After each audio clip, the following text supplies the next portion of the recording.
Sorry.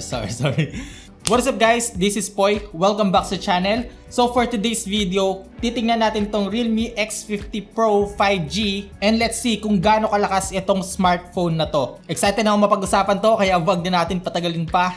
Let's do this! Yo!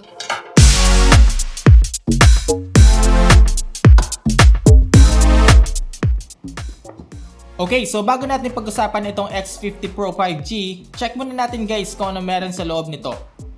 Alright, so unang-unang bubungad sa atin guys, yung the usual na nakikita nating text, "Hey, welcome to Realme family."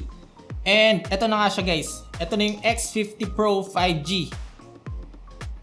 So aside dito, sa loob pa ng box, andito na yung ating 65 watts charger, USB Type-C cable, and of course yung ating ejector pin. And then guys, sa loob naman ng cardboard na to, makikita natin dito yung free jelly case and yung ating user manual. And that's it, yun na yung laman ng box. Alright, so here's it guys, the Realme X50 Pro 5G. So ang variant na meron ako is yung rust red. And as you can see, sobrang simple ng design but eleganteng tignan. Kung titignan natin yung design nito sa likod is matte finish siya, pero glass back to guys. By the way, Corning Gorilla Glass 5 yung back nito and yung front. And then for the frame guys is metal. Kung nakabili ka na or meron ka ng Realme X3 Super Zoom, nung na-review ko yung X3 Super Zoom, namangha ako guys kasi kakaiba yung dating niya sa akin eh. Ganun na ganun ang mafe-feel mo dito sa Realme X50 Pro Super Zoom? Ano Super Zoom? Ito yung sinasabi ko sa inyo guys na yung mga modern smartphone ngayon is simple na lang pero sobrang gandang tignan. You still have the iconic rectangular camera module dito. Unang lumabas to guys sa Realme 5 series at hindi naman ako magko-complain dito dahil maganda naman din yung position nito. And then hindi pa rin nawawala dito yung Realme branding. Alright guys, pag-usapan na natin ngayon yung display nitong Realme X50 Pro 5G. Okay, so yung screen size nito is 6.44 inches na meron namang resolution na 2400 pixels by 1080 pixels. Gaya ng nabanggit ko kanina, protected ito ng Corning Gorilla Glass 5. Meron itong Super AMOLED display at meron siyang 90Hz refresh rate. Anong expect natin sa ganitong klaseng display? 1080p resolution, tapos Super AMOLED siya, plus 90Hz refresh rate. Talaga naman, solid tong phone na to.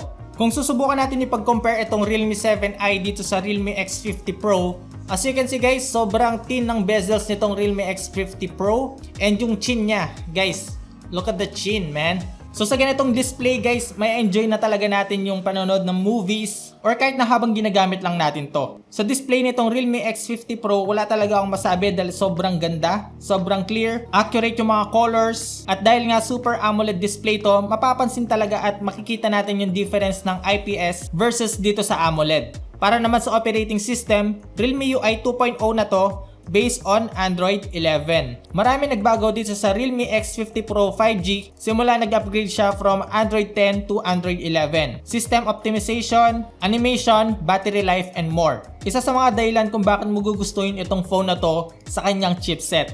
This phone is powered by Qualcomm Snapdragon 865 paired with Adreno 650 GPU. Samahan pa natin to ng 12GB of RAM and 256GB of internal storage. Meron pa itong UFS 3.0 na talaga naman sobrang bilis makapag-transfer at makapag-read ng data. Anong i-expect natin sa performance nito? Talaga naman kahit anong high-end games ang ilagay natin dito at subukan, kayang-kaya niyang i-handle. Gusto niyo makita yung performance nito? Abangan nyo sa separate video, gagawa ko ng gaming review dito sa Realme X50 Pro 5G. Para naman sa battery, meron itong 4,200 mAh capacity na supported naman ng 65 watts super dark charge. So in the matter of around 30 to 35 minutes lang, mapu-full charge na itong Realme X50 Pro 5G from 0 to 100. Yes, oo, kahit ako, nagtaka din ako kung bakit 4,200 mAh lang. Pwede naman na sinagad na nila ng 4,500 or isagad pa nila ng 5,000. Pero ang maganda dito dahil nga upgraded na ito ng Android 11, nagbago din pati yung battery consumption nito. Nalaman ko yon kay Sulit Tech Reviews kasi nasa around 4 months niya nang ginagamit itong phone na to and ako ilang days pa lang. And by the way, Android 11 na to nung napunta sa akin. Pero nung nasa kanya tong phone na to, Android 10 pa lang. So sa kanyang battery life test, nung Android 10 pa to guys, umaabot lang siya ng 8 hours and 15 minutes. Pero nung sinubukan niya ulit mag battery life test nung Android 11 na siya, umabot siya ng 13 hours and 32 minutes. So kung iisipin natin, 1, 2, 3, 4, mga 5 hours ang nadagdagan na lifespan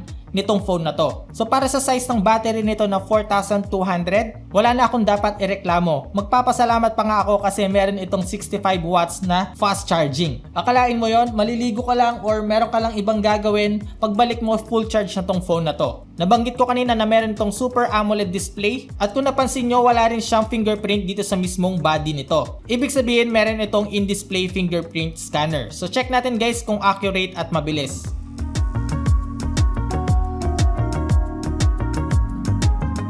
Okay, so kung napansin nyo naman, accurate naman siya at wala naman din ako naging problema dito sa fingerprint scanner nito. Next naman, subukan naman natin yung face unlock.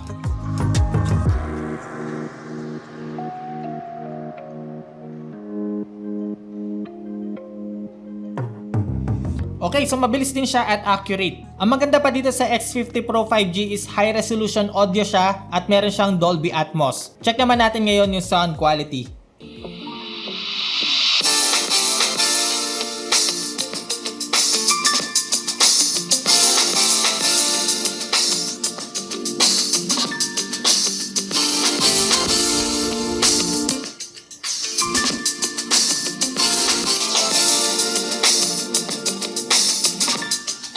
Okay.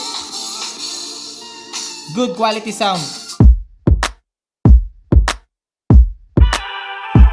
Okay guys, proceed na tayo sa camera nitong Realme X50 Pro 5G. Sa rear camera ng phone na to, meron tayong quad camera setup. So yung main shooter nito guys is 64 megapixel f1.8 na meron namang Samsung GW1 sensor. Next is meron tayong 12 megapixels telephoto camera, 8 megapixel para sa ultra wide and macro camera, and 2 megapixel para sa black and white portrait camera. Meron itong portrait distortion correction, hypertext, ultra 64 megapixel mode, andito pa rin yung ultra nightscape, super nightscape, HDR, chroma boost, slow motion, bokeh effect control, and more. Para naman sa video recording, meron itong UIS video stabilization. Andito pa din yung UIS max video stabilization, ultra wide angle video, real time bokeh effect. Kaya din ito mag-shoot ng 4K resolution at 60 FPS.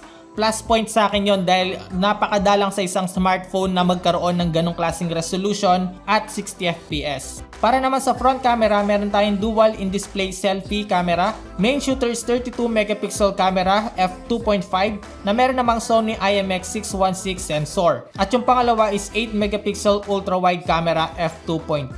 Sa front camera naman guys, makakapag-shoot lang tayo ng 1080p at 30 FPS. Pero ang maganda doon is meron pa rin siyang UIS stabilization and UIS max video stabilization. Makakapag-shoot din tayo ng ultra wide angle video dito dahil nga meron din siyang secondary camera. And again, meron din siyang real-time bokeh effect video. So ito yung mga sample shots na kinuha ko dito sa Realme X50 Pro 5G. Sobrang ganda, namangha ako, sobrang detalye niya kahit na naka-zoom. At para sa stabilization, okay na okay siya. Eto, panoorin mo.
Okay, so ito na yung video and audio quality ng front camera nitong Realme X50 Pro 5G. What do you think guys? Okay na ba pang vlog to? Huh? So for this stabilization, okay naman siya, sobrang smooth. Pwede na. Try naman natin guys dito sa may bandang low light. So for the quality, hindi naman siya masyadong grainy, hindi siya masyadong manoise pagdating sa low light. Try naman natin yung ultra wide ng front camera. Okay, so ang gamit ko na ngayon yung ultra wide ng front camera. Siyempre, mas malawak yung makukuha niya. Okay, mas maganda yung view. Quality ng video, medyo nag-iba siya ng kulay and medyo mas shaky. Pero still yung stabilization okay pa din naman. Okay, so ito naman yung rear camera ng X50 Pro 5G. So hindi naka-on yung UIS stabilization natin dito guys and yung max stabilization. For me, ang ganda, ang smooth niya guys. Yun o. Try natin guys yung autofocus. Bilis oh. By the way guys kahit na masyadong malapit yung kinukuhanan natin, ang ganda pa rin ng pagkaka-record niya. O ikaw, ginagawa mo dyan na sishoot ako dito eh. Tutulog ka na naman. Kahapon ka patulog eh. Isa sa magandang feature na meron dito sa Realme X50 Pro, yun o. So if ever na talagang sa buong Pilipinas is meron ng 5G, at least future ready na itong phone na to kung bibilin mo siya. Using a phone na capable na ng 5G, talaga naman may enjoy mo na yung mga online activities na ginagawa mo sa phone. Okay, so bago ko sabihin sa inyo yung final verdict ko about dito sa Realme X50 Pro 5G, magkano ba siya at saan siya pwedeng bilhin? So as of this moment guys, hindi siya pwedeng bilhin ng cash. So ma-avail mo lang ito through Smart Signature Plan. Meron itong one-time cash out na 6,900 pesos plus 400 monthly amortization at yung Smart Signature Plan nila na 1,499 pesos. At ang total monthly fee mo nun is 1,899 pesos for 24 months. Okay, unang-unang na-appreciate ko dito sa phone na to is yung design. Kilala nyo naman ako na lagi kong sinasabi na the simple the better. Plus point pa sa akin is matte finish siya. Pasmado ako eh. Pangalawa na nagustuhan ko dito is yung kanyang OS. Simula nilabas nila yung Realme UI, talagang napabilib ako sa sobrang smooth nito. At habang patagal ng patagal, nagiging stock Android na yung dating niya. Sobrang ganda ng UI, sobrang linis ng animation, at napakadami nating pwedeng i-customize sa OS na to. Next is capable na siya ng 5G. Pang-apat is yung display. Ito na yata yung isa sa mga accurate na display na nasubukan ko na. Super AMOLED display plus 90Hz refresh rate, talaga namang solid combination na magandang display at smoothness ng phone. And lastly, yung performance. Wala na akong dapat sabihin dahil Snapdragon 865, sasamahan mo pa ng 12GB na RAM, talaga namang masasabi ko na this phone is a beast. So again, abangan nyo na lang yung performance at gaming review nitong Realme X50 Pro 5G. Malalaman natin guys kung gaano siya kalupit. At kung ikaw naman ang tatanungin ko, ano yung pinaka nagustuhan mo dito sa Realme X50 Pro 5G? Comment mo nga sa baba nang mapag-usapan natin yan. And that's it for today's video. Sana nag-enjoy ka sa panonood. At kung gusto mo pa ng ganitong klaseng video,